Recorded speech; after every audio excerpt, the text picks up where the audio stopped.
Hi, everyone. Thank you so much for joining us today. I'm Anat from the Waze Communities team. While our phenomenal Brett usually hosts our office hours, I'll be your host for this one. We have a very special guest with us today.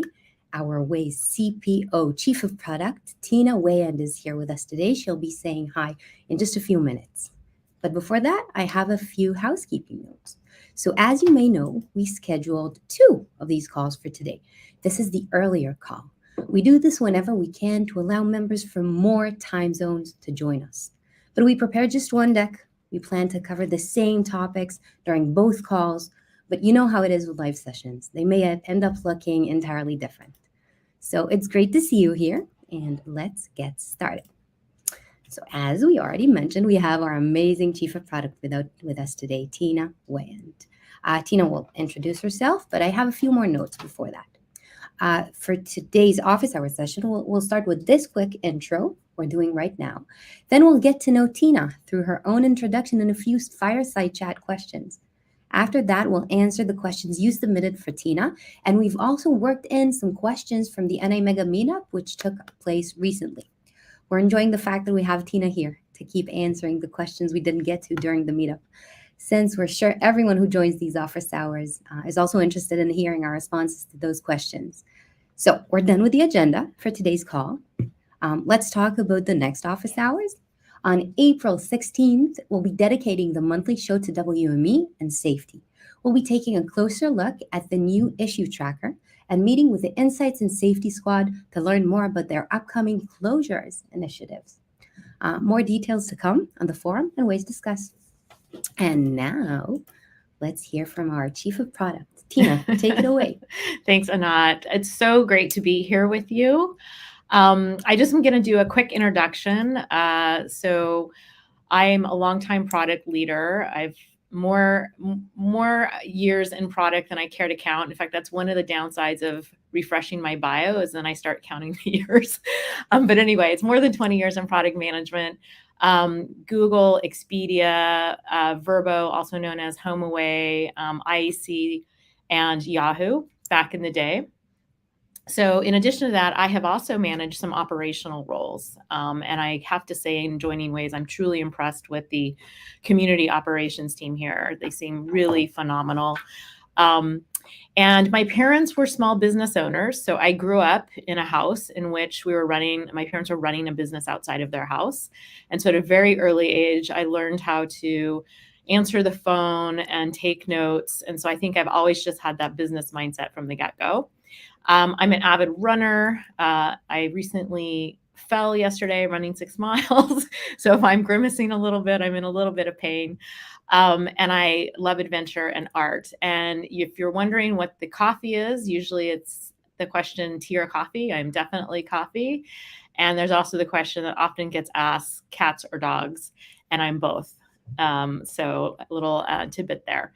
So places I've lived, I grew up in Eugene, Oregon. I've lived in California, in Sydney, Australia, Austin, Texas, recently Seattle, Washington for 3 years, and have just moved to New York City. And I'm speaking to you from Tel Aviv as I am here quite frequently. And some cars that I've owned. So we're all about driving, and I love driving. I started driving even before the age of 15 in the US when you can get a permit. I started driving my grandpa's old truck. And true story, I hit the only tree in the entire field.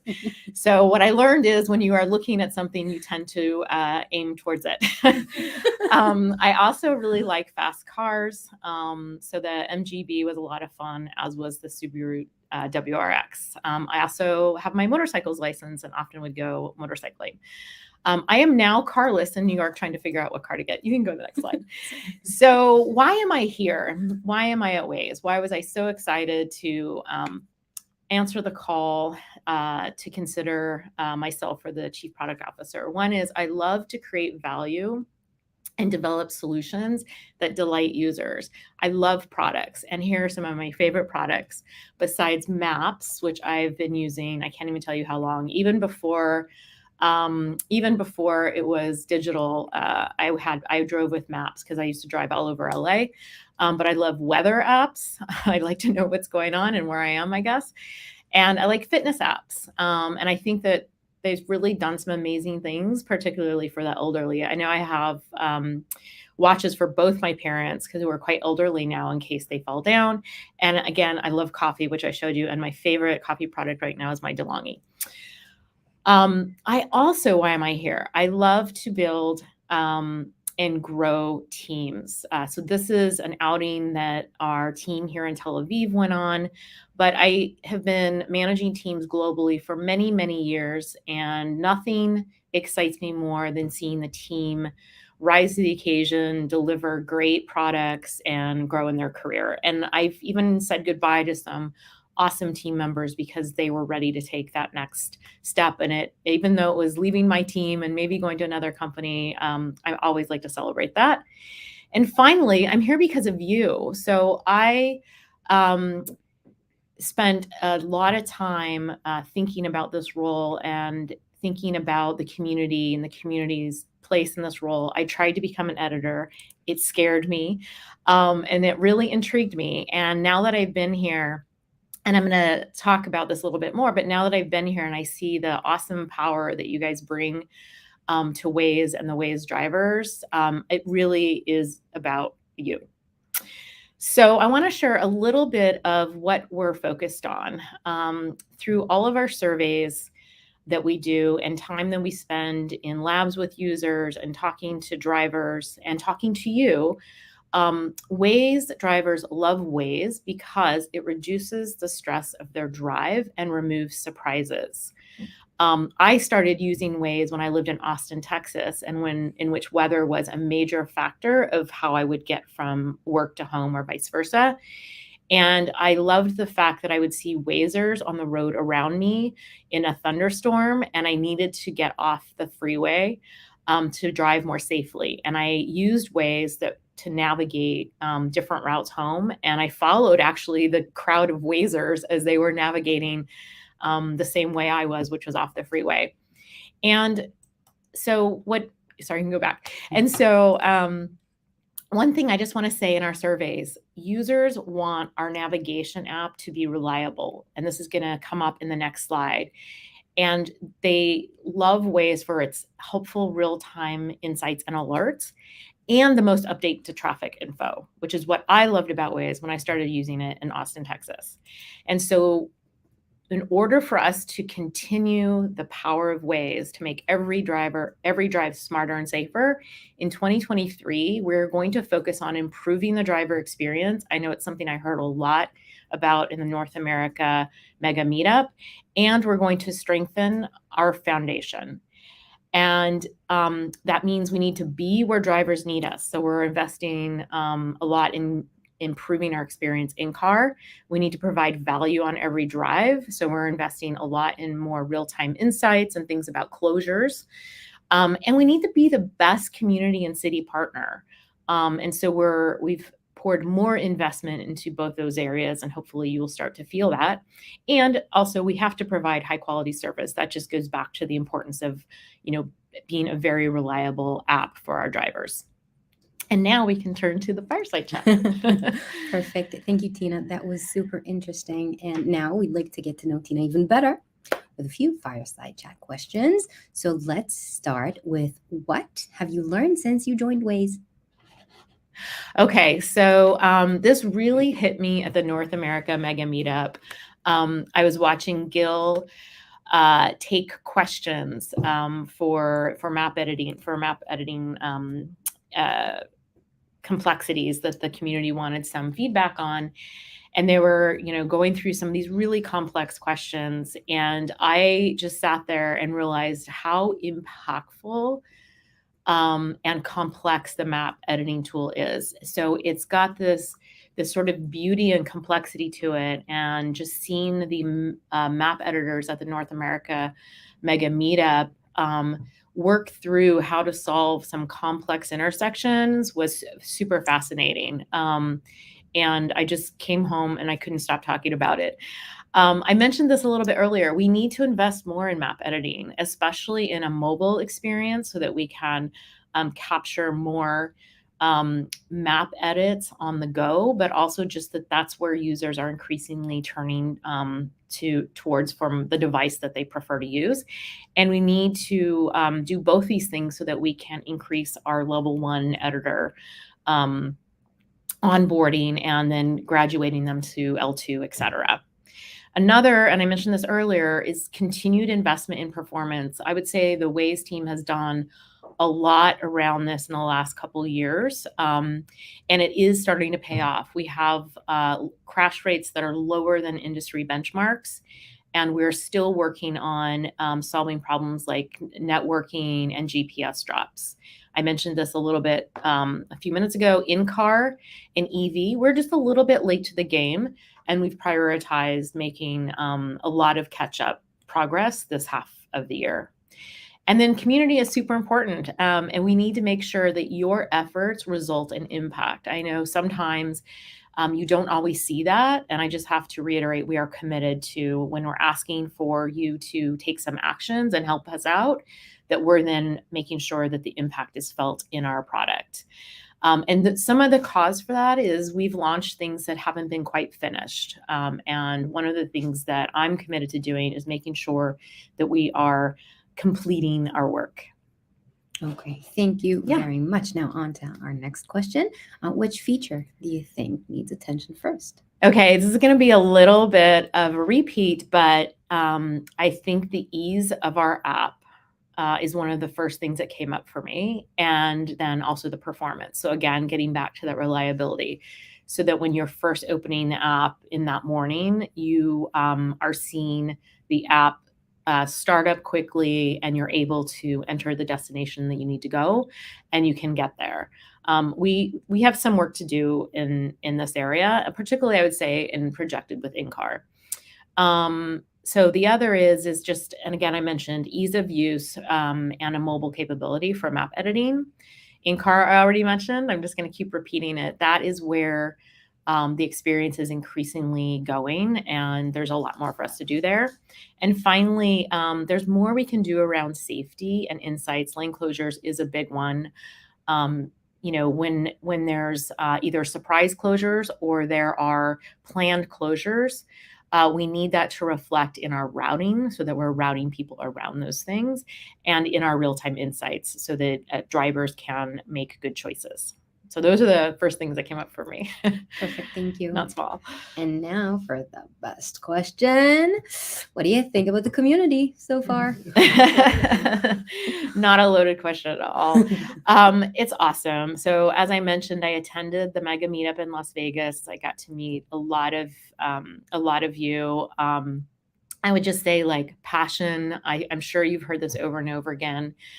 Driven. And I don't mean that as a pun, but like really, I love the forwardness of the community in stating what it is that they're interested in or what they think we should do. And I would say pretty focused. Like we had some workshopping, and just the ideation was fantastic, but always it was towards the impact of how to make driving better.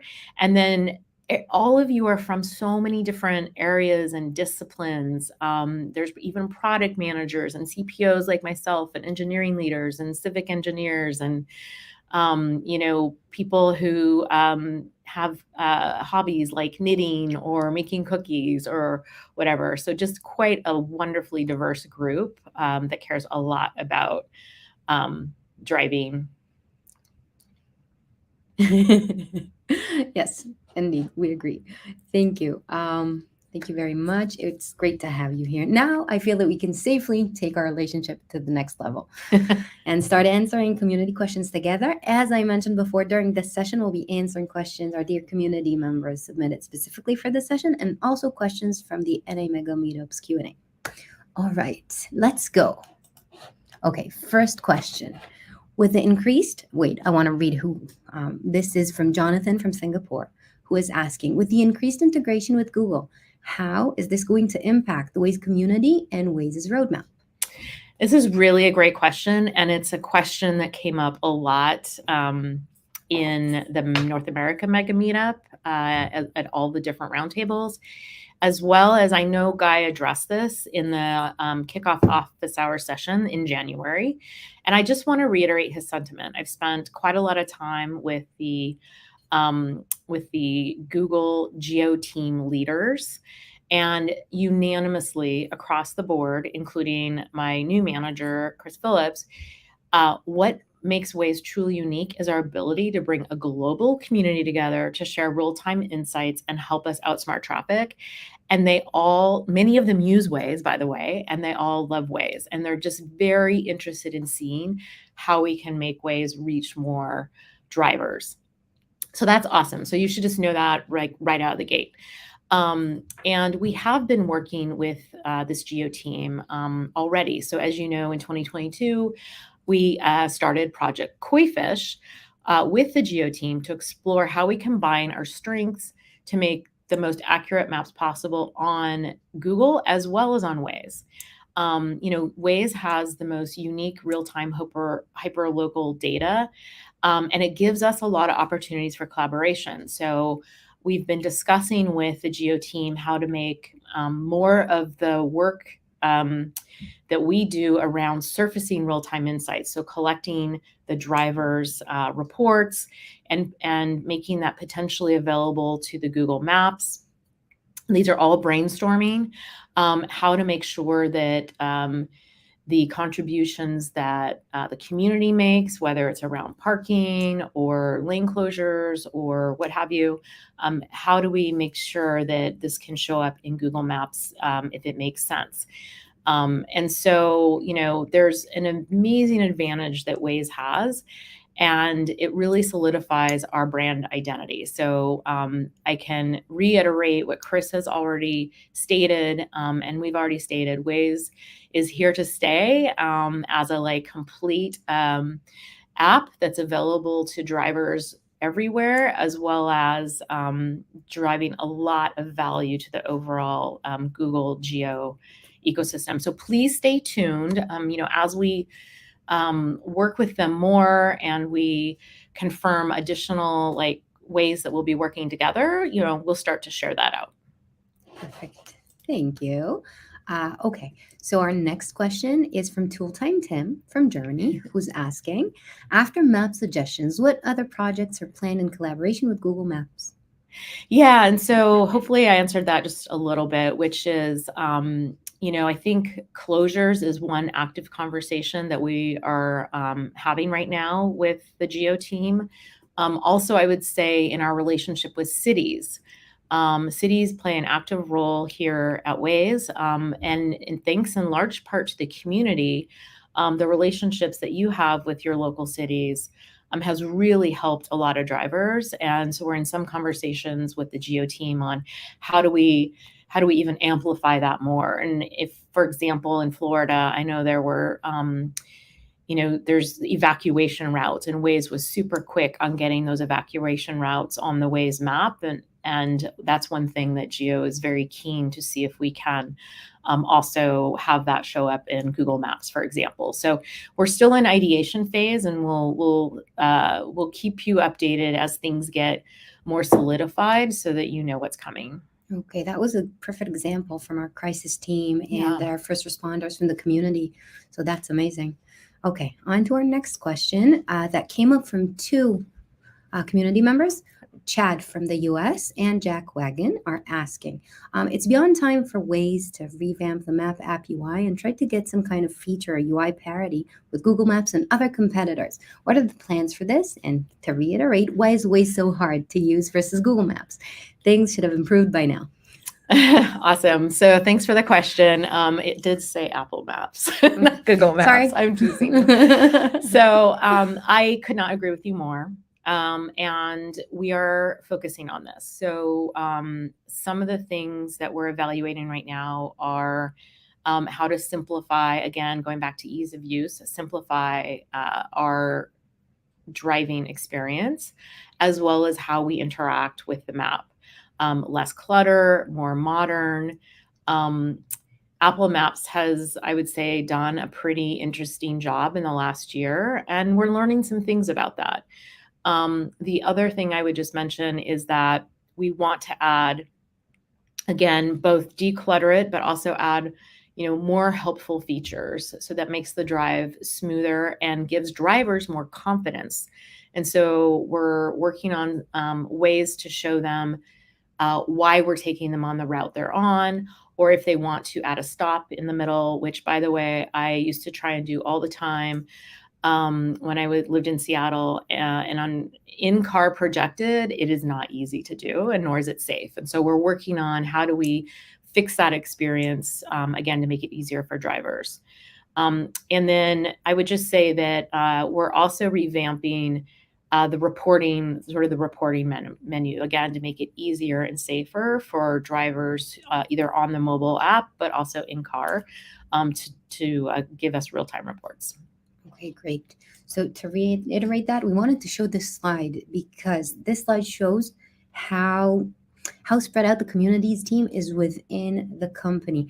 As you can see, we community managers are basically everywhere, and you are the reason why we're there to represent you, our dear community, to make your voice heard with our product decision makers.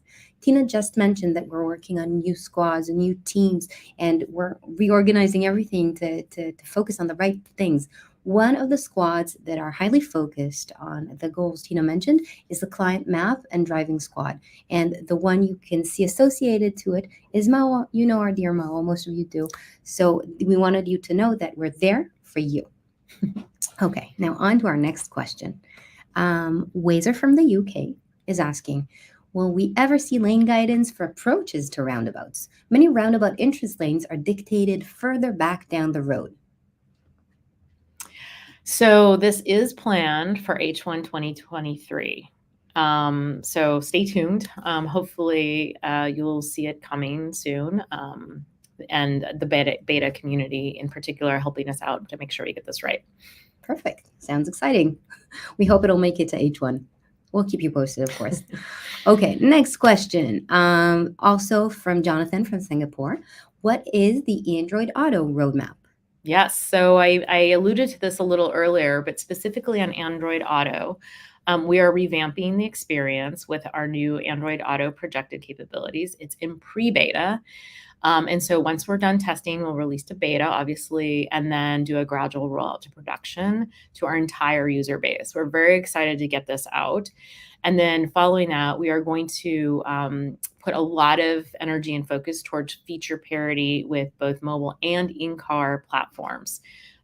So again, more to come. And clearly, as I mentioned at the very beginning, this was one of the first things I noticed, which is we need to really make sure that our in-car experience is the best that's out there. Couldn't agree more. Thank you.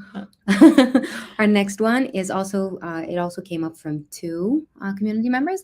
First, from Jonathan from Singapore and from Maneuver from Canada. They're asking, will voice reporting be included in AA's roadmap?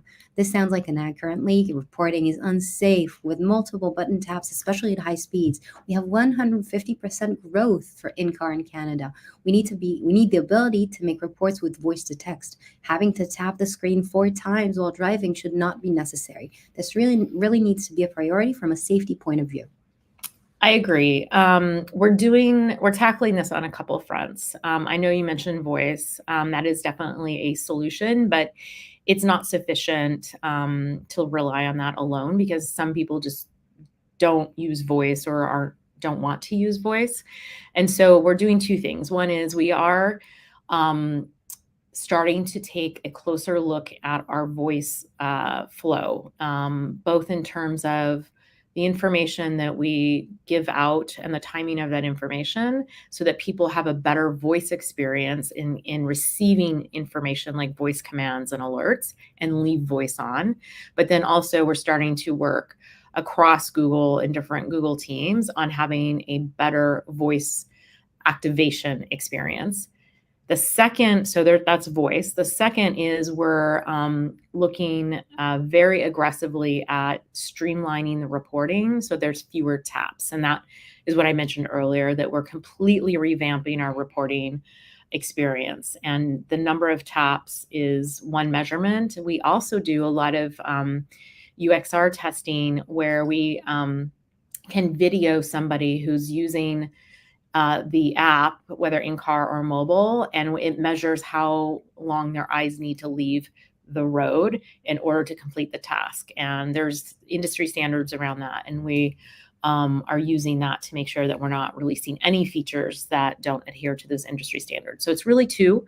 It's voice as a solution, but it's also, again, ease of use and minimizing the number of taps.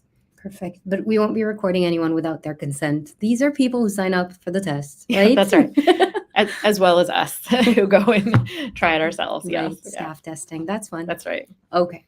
Thanks for keeping me legal. Okay, thank you. On to our next one. Crazy Shaloop from the US is asking, can we get the ability to update gas prices from Android Auto and CarPlay?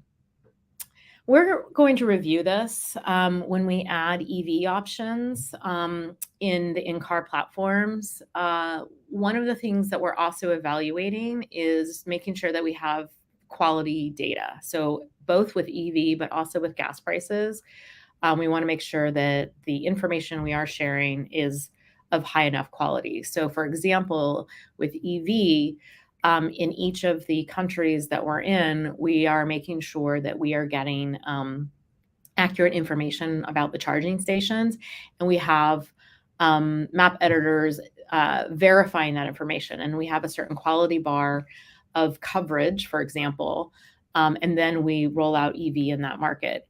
With gas prices, we need to also take a similar approach. And so we're also evaluating, where we're showing gas prices and is the quality high enough. And so in addition to doing that, as we add EV options to the in-car experience, we'll be improving our gas price experience in-car platforms. So we're getting there. We're not quite there yet. I expect you'll see notable progress before the end of the year. Okay. Thank you. Mm-hmm.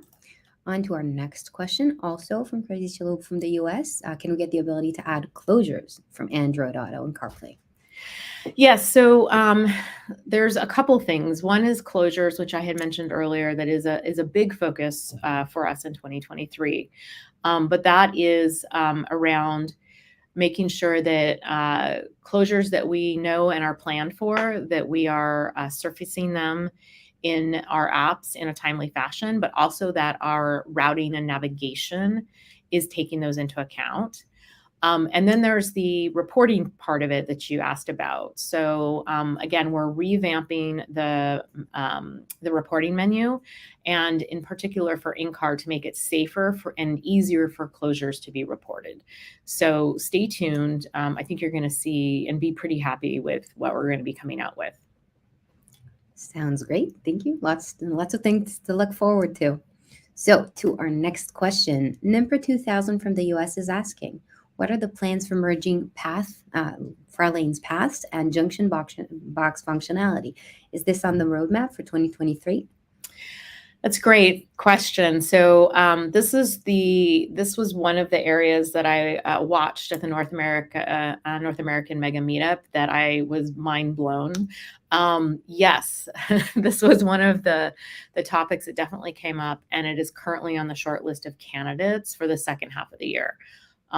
This is a very complex area, and we have to be pretty intentional and thoughtful about how we approach this. But we definitely understand that this is a much needed functionality. Yeah, it's really amazing to hear our community speak about these things. Right? Yeah. It's pretty much Chinese to many of us. Yeah. Sorry, we're talking to APAC people, so you know Chinese, but it's an unfamiliar language for me. Okay, next. What is the plan around rolling out Google Assistant to more languages? And this question came up from Pox Online from Germany. So we need to do a lot more work around improving Google Assistant where it is now. I have to say I was pretty impressed about a week ago. I used Google Assistant on Android to turn the volume on and off, and it worked really well. But that is a very minor, use case. We need to fix the quality, and we need to figure out how to make it more useful and kind of always on. And so it's not ready for more languages. It's not that we couldn't do more languages. We just don't feel that it's sufficient right now in the basics languages that we have. But we're also working closely with the team that's responsible for this, and they know that they need to do a lot of work in this area too. So one of the benefits that I didn't mention earlier about being in the Google Geo team is that with Google Maps and with Waze together, we can create more leverage for prioritization around improving Google Assistant for the driving experience. So stay tuned. I think 2024 is really the year that you're going to see, more notable progress in this area. This is not an easy area to get right. Okay. Thank you. The next one is a long question, so that's a good time for you to take a sip, maybe, if you want. Thanks. Yeah. Okay. Sundevil 2022-13 from the US is asking about updated imagery for WME.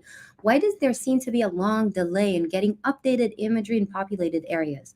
I have parts of a major metro area in Phoenix that have not received a single imagery update in over 4 years. So I asked Gil about this, and I got a very short answer to a long question. We're working on it. Imagery is something that we know is extremely helpful. I saw how readily it's used in the map editing tool. It will be a part of later phases of Koi Fish. This is something where Geo and Waze being much closer together, we should be able to make more progress more quickly. Okay. Thank you. I added to Gil's answer, by the way, for the record.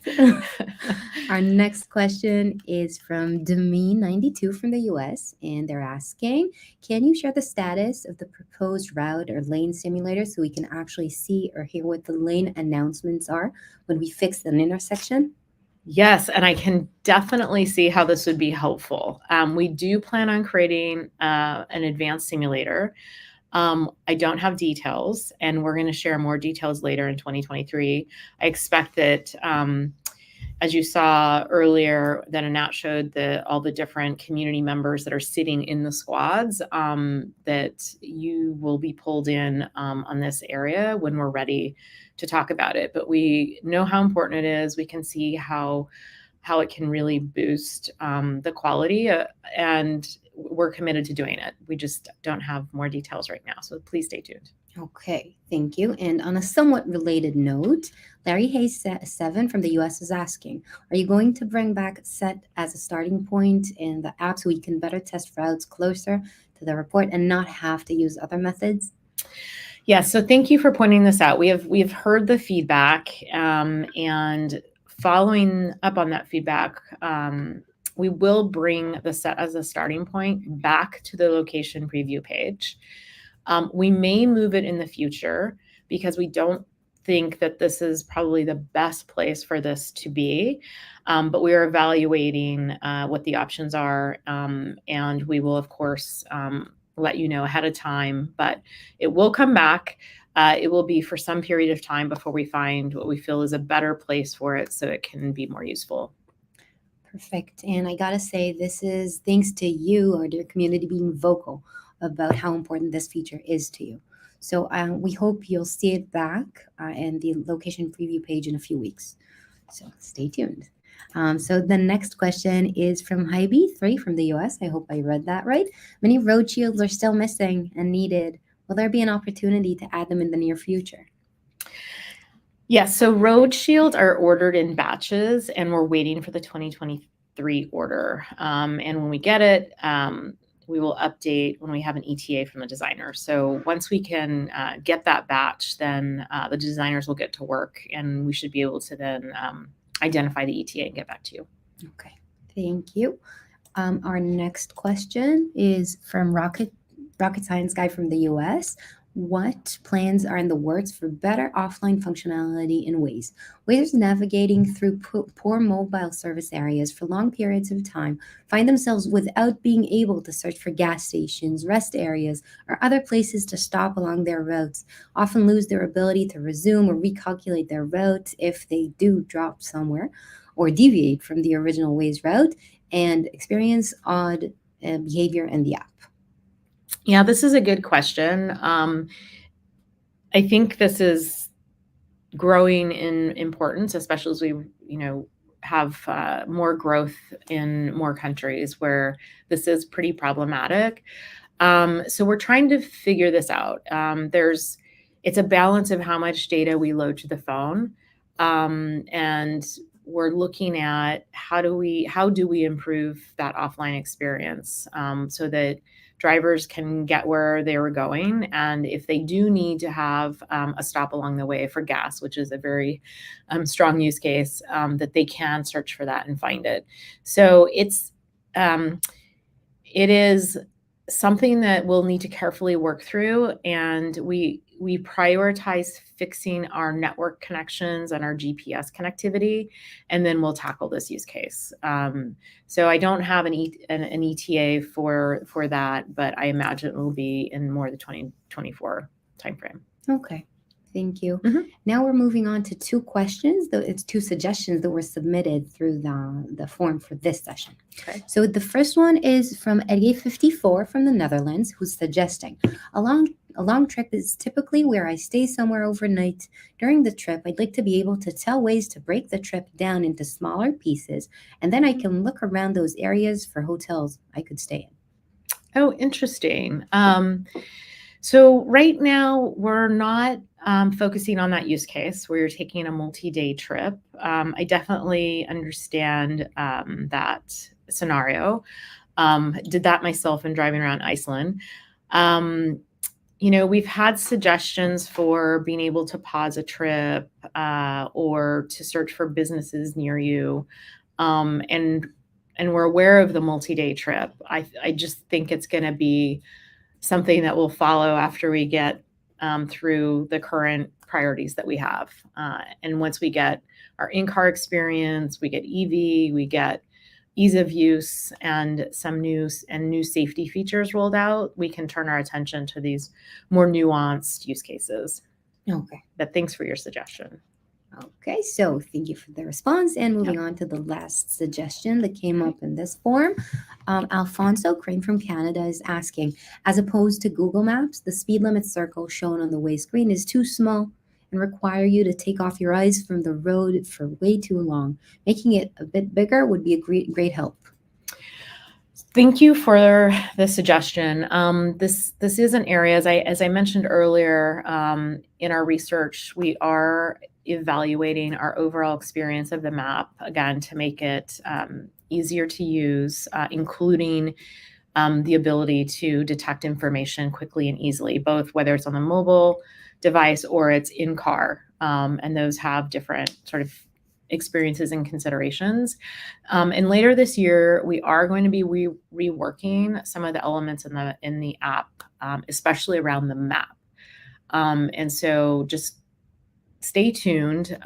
We'll look at speedometer size. I think that's a very interesting use case, but we'll be looking at a lot of different elements of the map. And so thank you for the input, and we can include it in the area of consideration. Okay, thank you. Yeah. And that was the last piece of suggestion question that were submitted for this form. So Tina, do you have anything else to share before we say goodbye? No, I just want to, I guess, yes. I want to just reiterate what Anat said earlier. So really thanks to you all for, again, being with us, sharing your ideas.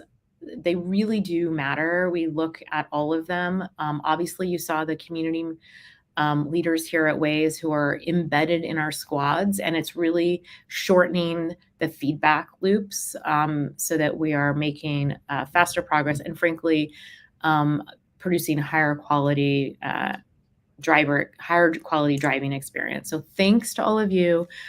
Thank you for listening to me, and I hope to meet you as I go to the different meetups around the world.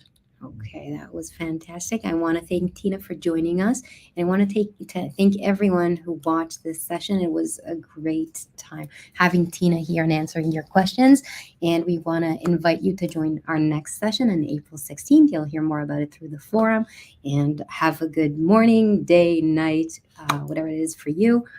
Love ya. Bye-bye.